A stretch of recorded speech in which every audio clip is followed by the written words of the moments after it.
গত মৌসুমে টানা 4 হারের পর অবশেষে বার্সেলোনাকে হারালো রিয়াল মাদ্রিদ। লা লিগায় মহারণে গতকাল সান্তিয়াগো বার্নাব্যুতে কিলিয়ান এমবাপ্পে ও জুড বেলিংহামের দুর্দান্ত পারফরমেন্সে রিয়াল জিতেছে 2-1 ব্যবধানে। এই জয়ে লা লিগা শিরোপা জয়ের পথে আরও এক ধাপ এগিয়ে গেছে রিয়াল মাদ্রিদ। 10 ম্যাচ শেষে রিয়ালের পয়েন্ট 27 আর বার্সেলোনার 22।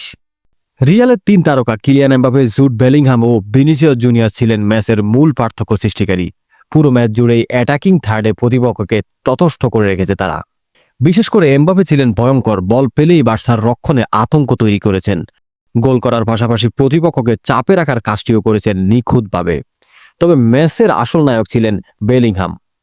মিডফিল্ডে দারুণ নিয়ন্ত্রণ, এমবাপ্পের গোলের সহায়তা এবং নিজের অসাধারণ ফিনিশে রিয়ালকে এগিয়ে দিয়েছেন।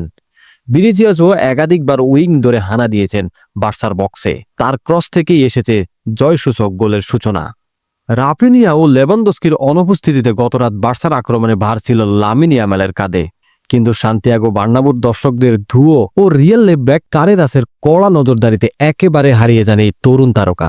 ইয়ামাল শট নিতে পারেননি, ড্রিবলও ব্যর্থ হয়েছেন বারবার। পুরো ম্যাচে মাত্র 2টি শট এবং 2টি সুযোগ তৈরি করতে পেরেছেন তিনি। ফলে এই ম্যাচটি তার ক্যারিয়ারের ভুলে যাওয়ার মতো একটি রাত হিসেবেই থাকবে। রিয়াল যেখানে ছিল আগ্রাসী ও মনোযোগী, বার্সা সেখানে ছিল দ্বিধাগ্রস্ত, কৌশলগতভাবে অনির্ধারিত।